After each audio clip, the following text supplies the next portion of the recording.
to better life. Hidup baik adalah hidup dengan tata krama dunia. Adapun hidup benar adalah hidup dengan tata krama firman Tuhan dan roh Tuhan serta kasih karunia Tuhan. Oke?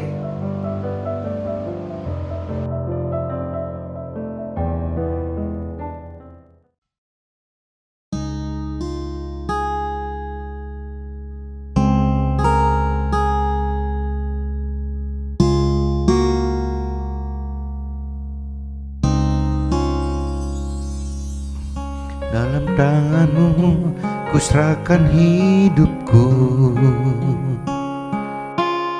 ku taruh penuh harapku padamu. Kemenanganku hanya ada di dalam janji-Mu. Engkaulah Tuhan pemilik hidupku. Dalam tangan-Mu ku serahkan hidupku, ku taruh penuh harapku padamu. Kemenanganku hanya ada di dalam janji-Mu. Engkaulah Tuhan pemilik hidupku. Semua yang terjadi dalam hidupku, semuanya atas seizin diri-Mu. Semuanya indah dalam rencana-Mu, sebab ku tahu Kau pemilik hidupku.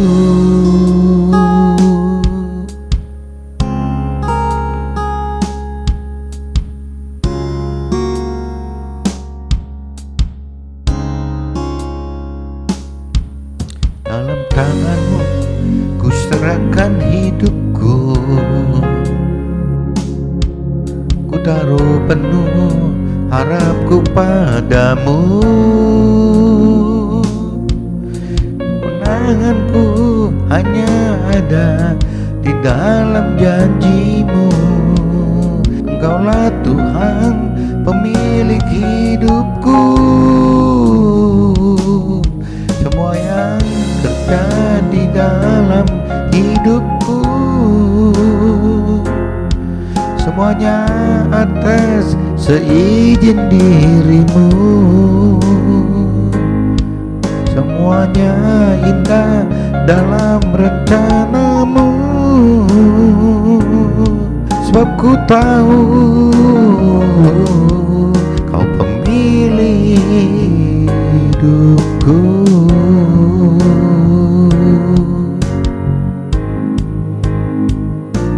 Semua jadi dalam hidupku,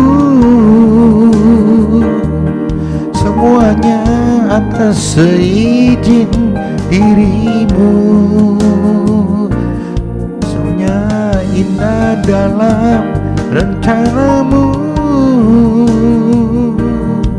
sebab ku tahu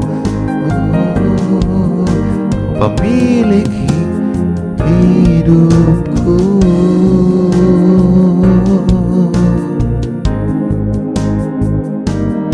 Sebab ku tahu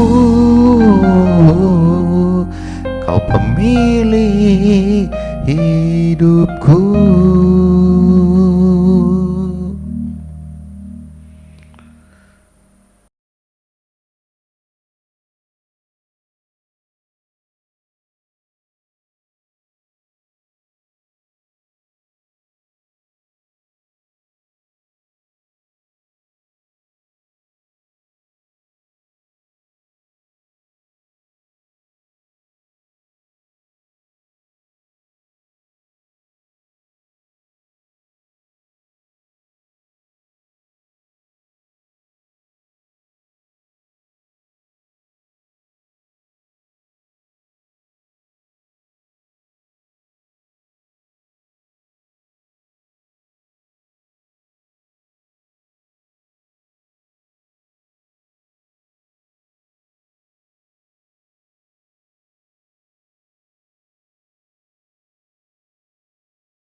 Jumpa kembali di MDT Journey Inspiration of Life. Pagi ini saya mau coba sharingkan teman-teman dengan tema percaya Tuhan adalah percaya dengan katakan dan melakukan firman Tuhan. Jadi apabila kita menyebut bahwa kita percaya Tuhan, itu cuma tidak di bibir saja teman-teman, atau dengan asumsi fata morgana yang memang kita merasa, kita berpikir, berperasaan dan berkehendak, ya kita percaya Tuhan gitu. Jadi tidak cukup seperti itu teman-teman. Itu nanti takutnya jadi fata morgana, jadi halusinasi aja gitu. Percaya Tuhannya nggak nyata.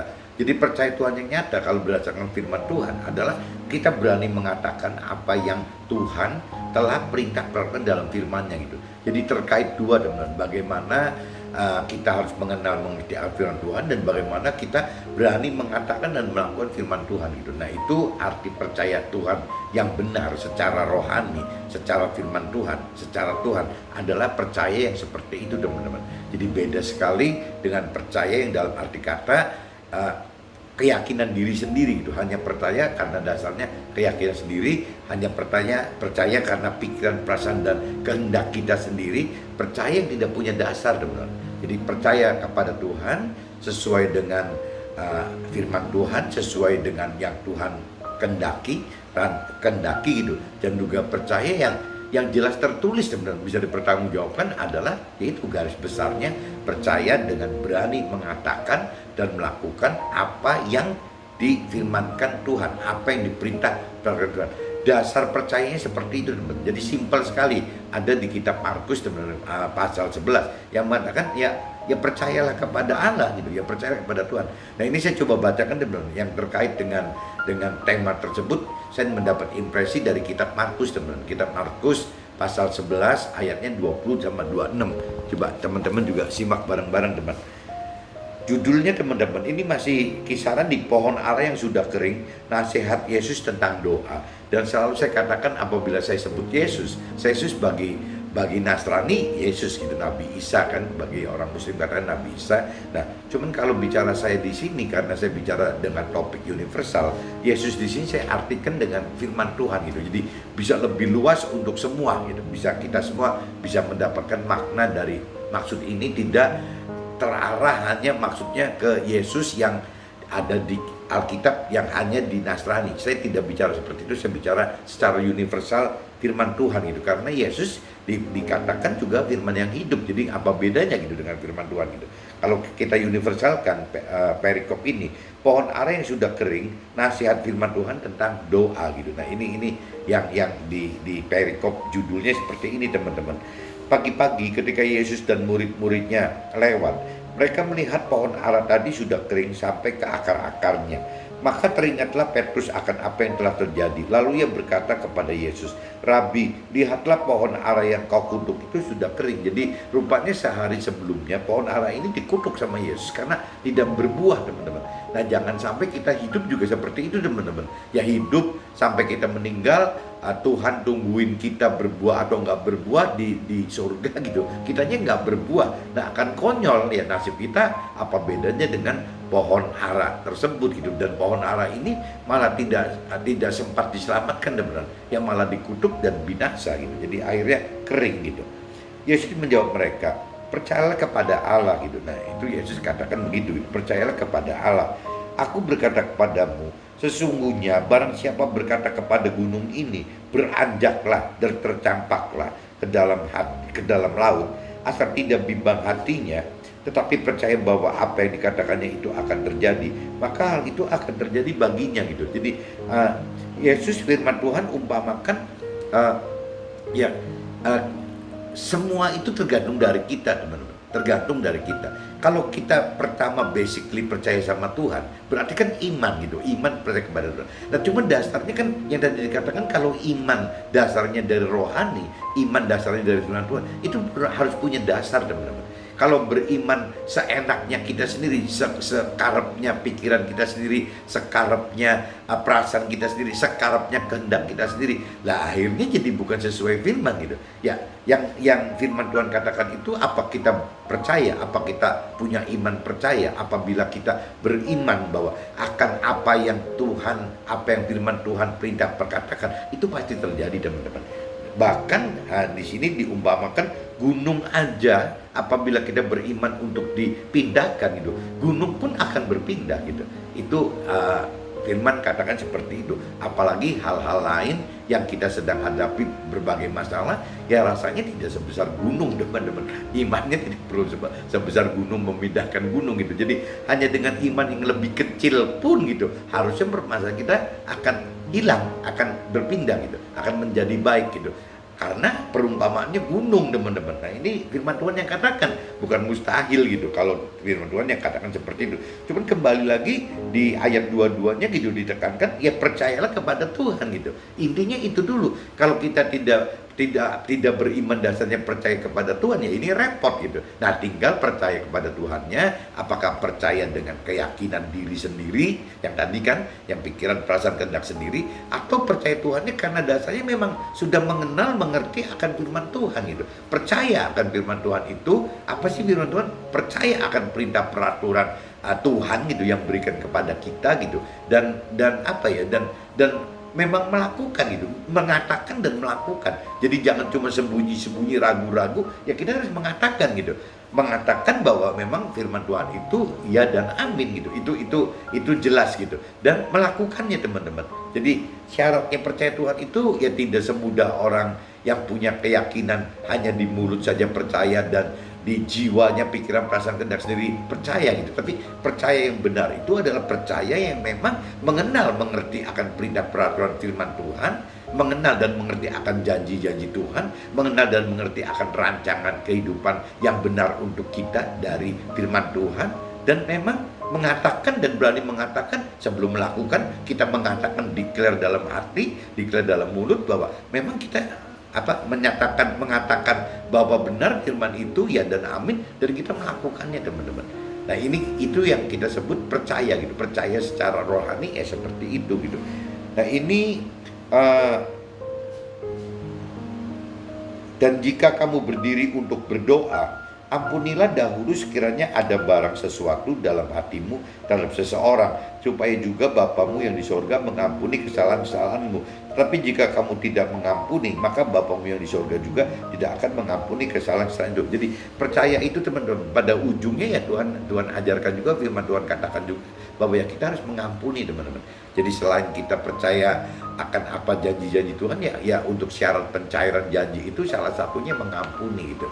Apabila ada terkait dengan hal-hal yang terkait dengan orang lain gitu. Nah, itu yang di luar percaya itu harus ada pengampunan juga. Ini saya sudah bacakan di kitab Markus 11, teman-teman, ayatnya 20-26. Nah, coba sekarang saya ajak berpikir dari yang terkait, teman-teman. Yang terkait itu di kitab Kisah Para Rasul, teman-teman. Kitab Para Rasul, kitab Kisah Para Rasul pasal 5 ayat 26 sampai 32. Coba teman-teman bareng-bareng cari.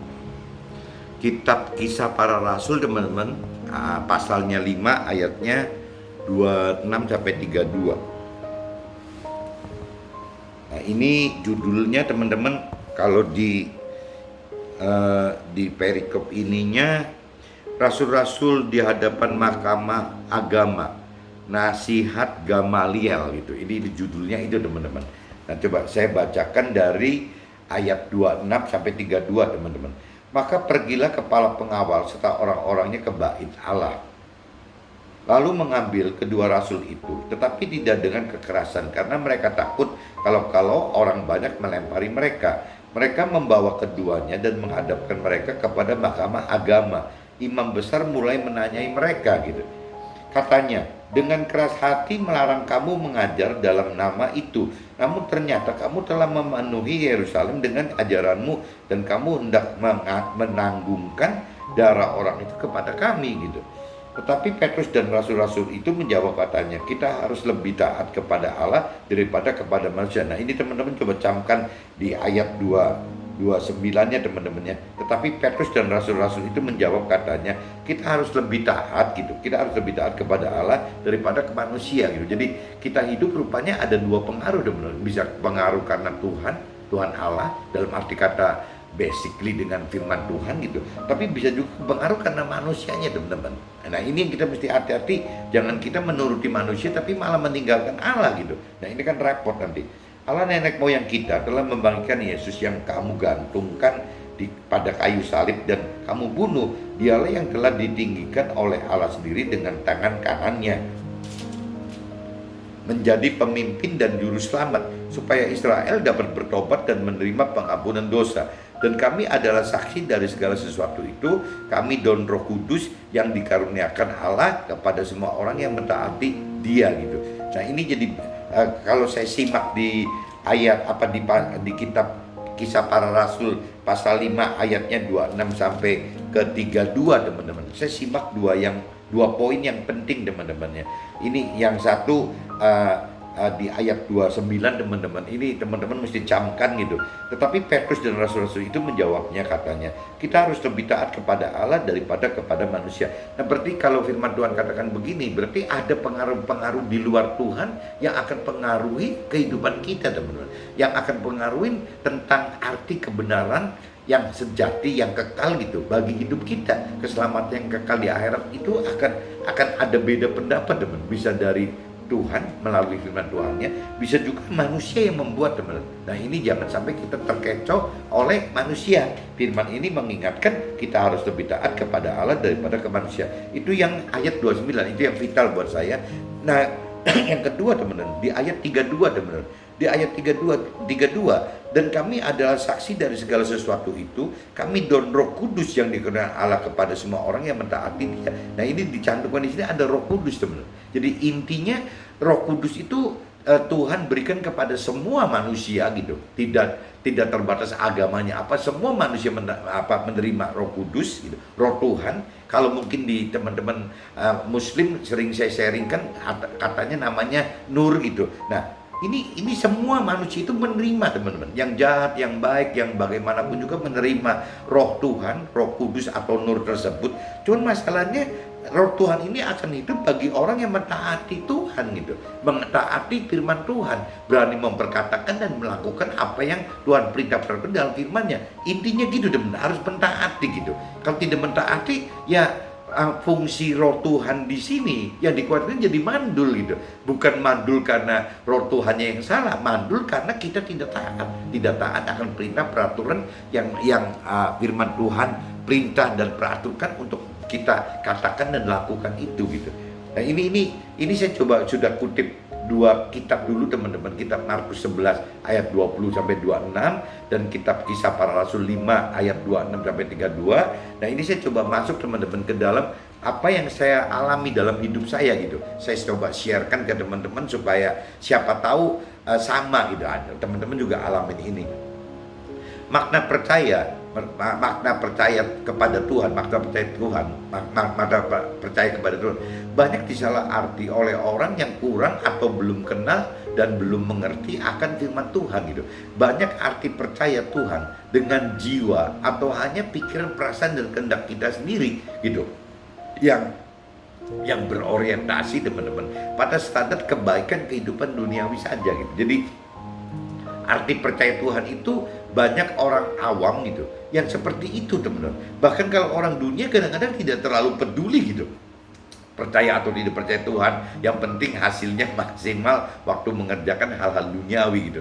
Jadi percaya Tuhan nggak peduli yang namanya mengenal firman Tuhan atau tidak mengenal firman Tuhan, perintah peraturan Tuhan, nggak peduli gitu, mau mengenal atau tidak mengenal, ya orang dunia akan melakukan itu. Nah cuman ada sebagian kelompok orang yang mengaku percaya Tuhan dan berpikir, berperasaan, berkehendak seolah-olah jadi mengenal apa yang Tuhan perintah peraturan dalam hidup ini, ya akhirnya orang tersebut kategorinya ya bukan orang percaya yang benar teman-teman. Orang yang mengerti, mengenal, mengerti dan berkehendak menciptakan, mempersepsikan Tuhan itu dengan benar gitu. Jadi ya ini jadi salah gitu. Jadi ini yang saya bahas pagi ini adalah standar kebaikan duniawi hanya dengan dasar adat istiadat dan tradisi atau kitab suci yang diartikan secara hukum yang tertulis gitu, yang di kisaran area jiwa dan area tubuh saja tanpa kaitkan area roh. Nah ini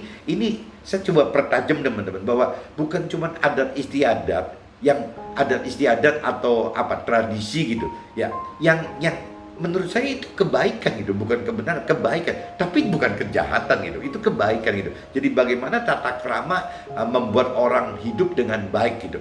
Itu ya fungsinya adat istiadat dan tradisi untuk itu, supaya terhindar dari kejahatan. Nah, tapi yang Tuhan mau kan bukan cuma sebatas kita tidak jahat, cukup baik saja. Yang Tuhan mau kan kita benar, teman-teman. Bukan hidup dengan baik, tapi hidup dengan benar. Hidup dengan baik maksudnya yang saya jelaskan di ini gitu.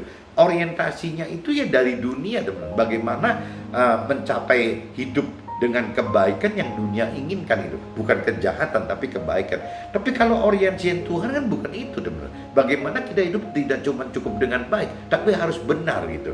Bahkan kalau di firman Tuhan katakan harus sempurna gitu. Saya tidak bahas benar dan sempurna, saya bicara benar saja. Benar di sini adalah ya kembali lagi kebenaran firman Tuhan gitu. Bahwa bagi Tuhan yang namanya kebenaran itu hanya satu-satunya cuma ada di firman Tuhan, teman. Tidak ada di luar firman Tuhan itu.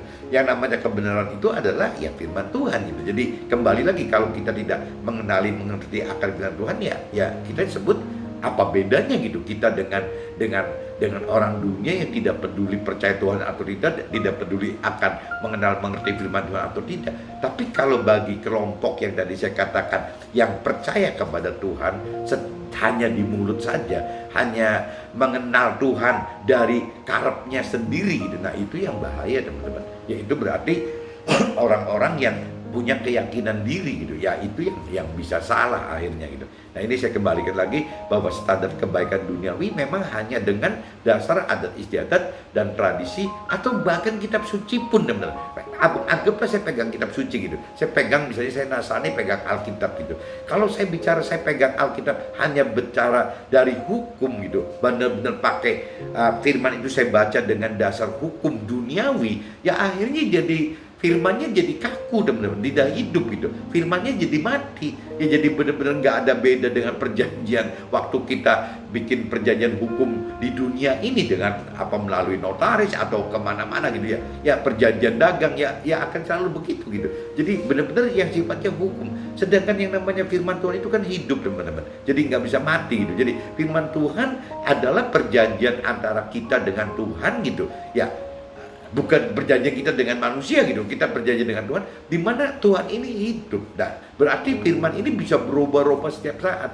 Orang Nasrani katakan firman yang disertai dengan kehendak dan rancangan Tuhan, yang disertai dengan perintah dan peraturan Tuhan yang hidup itu ya namanya rema, teman. Jadi firman itu jadi hidup gitu. Nah, contoh yang paling gampang itu firman di dalam kitab suci itu kan banyak sekali, teman. Ada yang disuruh ke A, ada yang B gitu. Nah, kita akan kalau kita tidak menghidupkan roh Tuhan di dalam kita, akhirnya firman itu mati, teman-teman.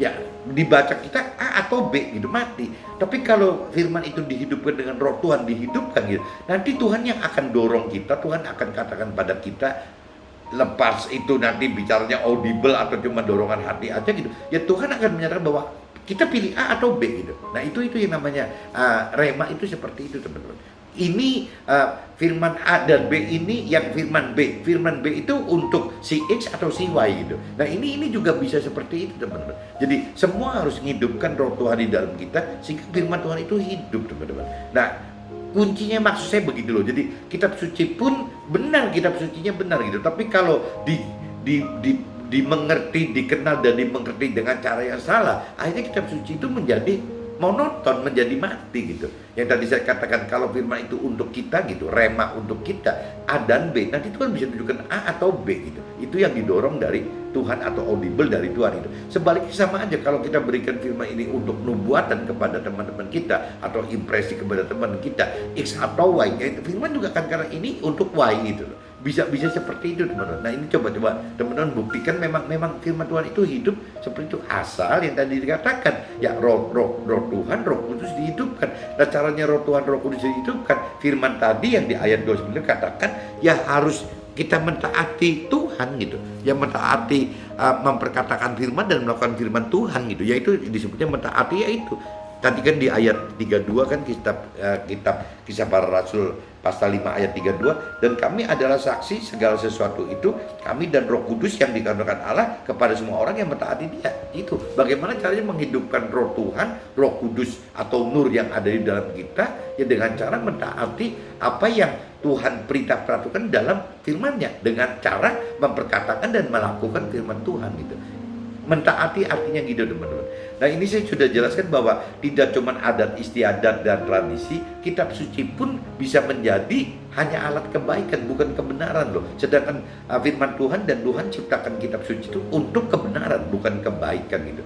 Jadi areanya ya gitu teman. Jadi saya tekankan di sini bahwa sekali lagi standar kebaikan duniawi hanya dengan dasar adat istiadat atau tradisi, atau bahkan dengan kitab suci yang diartikan secara hukum yang tertulis di kisaran area jiwa dan tubuh tanpa kaitkan roh. Nah, seperti pengenalan pengertian akan manusia itu terdiri dari tubuh, jiwa, roh, ini kadang-kadang juga jadi salah kaprah teman-teman. Orang dunia anggap bahwa kita ini hanya terdiri dari dua, jiwa dan raga saja, jiwa dan tubuh saja. Sedangkan orang rohani katakan bahwa kita ini terdiri dari tiga gitu. Ada roh, ada jiwa, ada tubuh gitu. Nah biasanya orang dunia atau orang yang punya keyakinan hanya menghidupkan dua sisi aja teman-teman, jiwa dan tubuh saja. Jadi roh tidak dikaitkan. Kalau roh tidak dikaitkan, ya berarti apa bedanya orang yang punya keyakinan percaya Tuhan, mengenal Tuhan, dengan orang dunia? Ya tidak beda teman-teman. Ini malah saya khawatir yang kalau besar salahnya yaitu orang yang punya keyakinan percaya Tuhan dan mengenal Tuhan tapi dengan cara salah gitu. Ini yang lebih berat gitu, lebih susah gitu.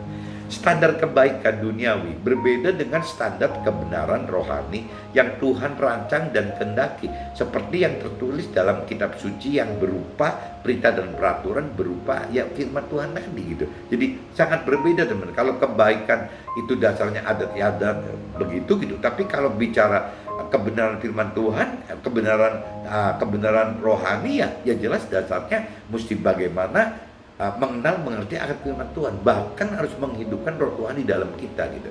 Nah ini coba kita masuk lagi sehingga perihal percaya. Nah ini kita topiknya kan hari ini kan bahas soal percaya nih. Percaya kepada Tuhan adalah percaya dengan mengatakan dan melakukan firman Tuhan gitu. Jadi sehingga perihal percaya nih, ini untuk bisa membedakan percayanya orang yang punya keyakinan, hanya punya keyakinan percaya dan mengenal Tuhan, dengan percaya yang benar teman-teman. Percaya yang benar, yang apa? Jadi kalau sehingga perihal percaya yang di kitab ada di kitab Markus yang 11:22 tadi gitu, yang tadi dikatakan yang awal ya teman-teman, kitab Markus 11:22 tadi, percayalah kepada Allah. Simpel banget loh, itu ayat itu cuman bunyinya cuma sesimpel itu, cuman 3 kata aja, percayalah kepada Allah gitu. Itu kalimatnya cuma 3 kata aja, percayalah kepada Allah, di kitab Markus pasal 11:22 gitu.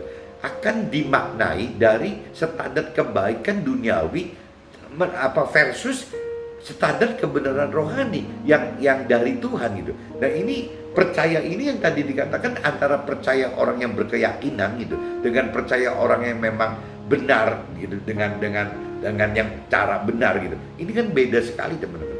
Ya percayanya dasarnya itu harus percaya Tuhan, tapi akan dimaknai dari standar kebaikan duniawi bagi orang-orang yang berkeyakinan gitu ya. Tapi kalau cerita kita yang pengen lebih benar, itu harus dengan standar kebenaran rohani yang dari Tuhan gitu ya, dari firman Tuhan gitu. Nah ini kebaikan duniawi hanya berlaku sementara teman-teman. Kalau kita bicara kebaikan, apa bedanya kebaikan dan kebenaran yang dari rohani? Kebaikan duniawi itu hanya berlaku sementara teman-teman, umurnya 70-80 tahun seusia kita gitu. Adapun kebenaran rohani akan berlaku kekal tanpa batas gitu. Jadi dimulai dari di dunia saat ini, bukan nanti gitu. Dari mulai sekarang itu adalah proses pembentukan bagaimana untuk kita mencapai posisi di alam akhirat nanti gitu, di alam yang kekal tadi. Jadi bedanya gitu teman. Kebaikan duniawi hanya berlaku sementara 70-80 tahun saja. Adapun kebenaran rohani akan berlaku kekal tanpa batas gitu. Dimulai dari dunia saat ini kita ngalamin berbagai permasalahan. Saya sharing seperti ini juga berarti sudah mulai sampai ke alam kekal nanti teman-teman. Ini bedanya gitu. Jadi kalau kita kalau kita punya kedewasaan rohani atau kecerdasan rohani, ya kita benar-benar kan dibebaskan untuk memilih, teman-teman. Ya kita ini seumur hidup akan pegang kebaikan duniawi seperti orang-orang yang punya keyakinan itu gitu, atau kita mau pegang kebenaran rohani gitu. Kalau kebaikan duniawi ya sifatnya cuma sekarang dan ditinggalkan, teman-teman. Apa yang menjadi pegangan di dalam kebaikan roh duniawi bahkan ditinggalkan loh, teman-teman. Salah satunya misalnya harta tahta dan semua kebutuhan daging kita dipenuhi di dunia ini gitu.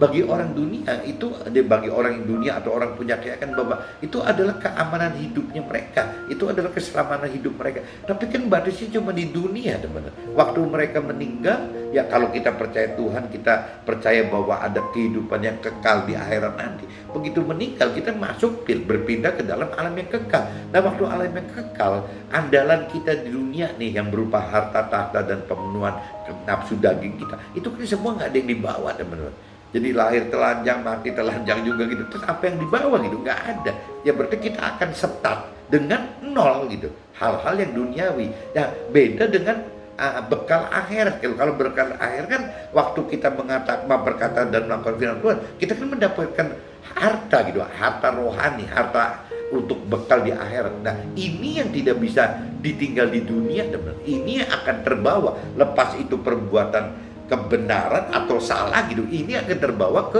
dalam dunia akhirat. Nah, ini yang akan menentukan kita ini akan masuk ke dalam neraka atau ke dalam surga gitu. Ini jadi bekal akhirat ini yang tadi saya katakan mesti dimulai dari sekarang ini gitu. Bukan waktu kita meninggal, udah terlambat, teman. Karena di dalam saat kita sudah meninggal di alam yang baru tidak ada perubahan apa-apa, teman-teman. Jadi Tuhan tinggal menghakimi saja gitu. Ini kita waktu hidup di dunia ini apa saja bekal yang dibawa. Kalau bekalnya itu bekal kebenaran, ya Tuhan akan masukkan ke dalam surga. Tapi kalau bekal itu adalah kejahatan, ya berarti akan dimasukkan ke dalam neraka. Cuman itu aja, teman-teman. Ini saya belum cerita lebih dalam lagi bahwa di dalam surga pun ada tingkatan-tingkatan lagi, di dalam neraka pun ada tingkatan-tingkatan. Itu sepengertian saya gitu. Itu seperti itu, teman-teman. Dari mana mendapat pengertian? Itu dari balik lagi dari belajar untuk mengerti akan firman Tuhan lebih dalam gitu, baik melalui mentor-mentor rohani saya atau maupun lewat Roh Kudus tadi atau lewat Roh Tuhan yang Tuhan sediakan untuk semua kita tersebut gitu. Itu kembali ke kitanya lagi gitu. Nah, ini kan pengertian kita. Adapun kalau memang pengertian akan firman Tuhan saya berbeda dengan Anda, ya minta dimaafkan gitu, karena memang ya ini batasnya adalah sharing gitu, apa yang saya saksikan dalam hidup saya seperti ini gitu. Nah, arti percaya dengan standar kebenaran rohani adalah harus didasari dengan pengenalan pengertian firman Tuhan dan harus dilakukan bersama Roh Tuhan gitu, agar mampu memperkatakan dan melakukan dengan dimulai mau percaya dan mau mengenal serta mampu mengerti dan juga mampu melakukan semua firman-Nya gitu. Jadi dasarnya itu, teman-teman. Arti percaya dengan standar kebenaran adalah seperti itu. Ya, jelas-jelas kita harus benar-benar mendalami pengenalan pengertian akan firman Tuhan. Jelas-jelas kita harus benar-benar menghidupkan Roh Tuhan ya dalam untuk kita mampu mengerti, teman-teman. Kalau kita tanpa ada Roh Tuhan, pengertian kita pun bisa salah, teman-teman. Jadi kita butuh Roh Tuhan untuk mampu mengerti apa yang firman Tuhan maksudkan aja, apa yang firman Tuhan maksudkan saja, kita sudah butuh Roh Tuhan gitu. Tanpa Roh Tuhan, pengertian kita bisa nggak benar, teman-teman. Seperti yang tadi dikatakan teman-teman kita yang hanya punya keyakinan, itu kan dasarnya tidak menghidupkan Roh Tuhan di dalam dia, bahkan tidak mengenal mengerjakan firman Tuhan gitu. Jadi mestinya kalau kita mau benar ya kita harus mendalami pengenalan akan firman Tuhan, dan kita bukan cuma kemauan mendalami saja, tapi kita harus punya kemampuan, teman-teman. Untuk mengerti itu tidak cuma kemauan, tapi harus punya kemampuan mengerti akan firman Tuhan. Nah, ini satu-satunya jalan harus bisa menghidupkan Roh Kudus, Roh Tuhan yang ada dalam kita. Begitupun waktu kita memperkatakan dan melakukan gitu. Ya, kita punya iman memperkatakan dan kita punya iman melakukan firman Tuhan. Ini tanpa ada Roh Tuhan, teman, rasanya mustahil gitu. Kita tidak akan mampu melakukan yang seperti Tuhan perintah peraturan tersebut gitu, karena biasanya umumnya berbeda dengan apa yang Tuhan perintah peraturan untuk kepentingan kebenaran rohani dengan apa yang dunia atau orang punya keyakinan untuk kebaikan duniawi, kesuksesan duniawi, ini sangat berbeda, teman. Karena pola pikir Tuhan adalah untuk nanti di alam akhirat yang kekal gitu. Sedangkan si manusia yang belum percaya Tuhan atau tidak percaya Tuhan, atau orang yang hanya punya keyakinan saja, orientasinya hanya dasarnya ya kehidupan di dunia ini gitu, tanpa memikirkan alam akhirat yang tidak berujung. Nah, ini yang selalu firman Tuhan ingatkan, kita jangan terjebak seperti itu gitu. Jadi kalau saya kembalikan ke temanya lagi gitu, percaya Tuhan adalah percaya dengan mengatakan dan melakukan firman Tuhan, yaitu basically nanti berujung mengatakan dan melakukan firman Tuhan. Tapi kalau kita rintis dari awal ya, kita harus mau mendalami pengenalan akan firman Tuhan, harus mau mendalami dan mampu mengerti akan apa yang firman Tuhan maksudkan, perintah peraturkan, dan juga harus menghidupkan roh Tuhan untuk mampu mengerti firman Tuhan secara kepengennya, rancangan dan kehendak Tuhan, dan mampu mengatakan dan melakukan, teman-teman. Ya, ini butuh roh Tuhan juga gitu. Jadi garis besarnya kita hidup apabila ingin mendapatkan kebenaran rohani, tidak bisa lari, teman-teman, dari satu, kita harus mengerti akan firman Tuhan. Yang kedua, kita harus menghidupkan roh Tuhan gitu.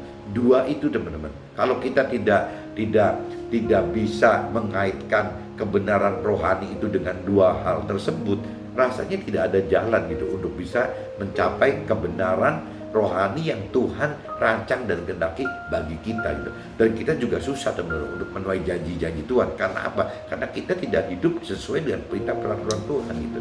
Jadi inti percaya dalam Tuhan itu seperti itu, teman-teman. Jadi sekali lagi, bagi teman-teman yang punya keyakinan, khususnya ya, kalau cerita orang yang belum percaya Tuhan, saya kan sharingnya susah gitu. Tapi bagi teman-teman yang belum percaya Tuhan pun ya kalau bisa percaya gitu. Tapi bagi orang teman-teman yang di kelompok percaya Tuhan, tapi percaya Tuhan dengan apa? Dengan pikiran, perasaan dengan sendiri, dan ya tidak dasarnya dari bagaimana menghidupkan firman Tuhan dan roh Tuhan, ya ini harus buru-buru sadar gitu bahwa itu salah gitu. Sayang, teman-teman, nanti takutnya jadi teman-teman yang sudah percaya Tuhan, yang maksudnya baik, sudah percaya Tuhan, yang maksudnya baik karena Tuhan itu dianggap baik gitu secara versi duniawi, akhirnya malah salah kaprah, teman-teman. Akhirnya hanya masuk ke dalam ya kelompok kebaikan duniawi saja gitu. Sedangkan kelompok duniawi itu belum tentu diterima di akhirat, teman-teman.